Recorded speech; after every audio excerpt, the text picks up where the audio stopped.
सरेदस्त ये एक बहुत बड़ा सवाल होगा, बल्कि पाकिस्तान तहरीक-ए-इंसाफ के बहुत से लोग जो खैबर पख्तूनख्वा से हैं, उनके साथ जब ऑफ द रिकॉर्ड बात करें, तो वो ये कहते हैं कि तंज़ीमी बुनियादों पर पाकिस्तान तहरीक-ए-इंसाफ इतनी कमज़ोर हो चुकी है कि वो अपने कारकुन लाने की पोज़ीशन में नहीं है।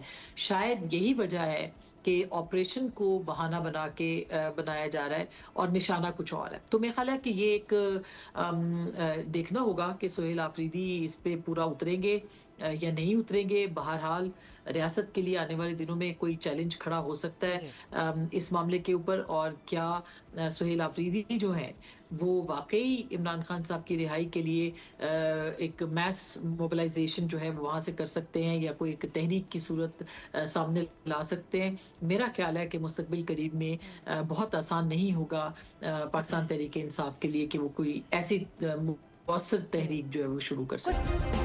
सब्सक्राइब करें और बेल दबाएं ताकि कोई खबर रह न जाए।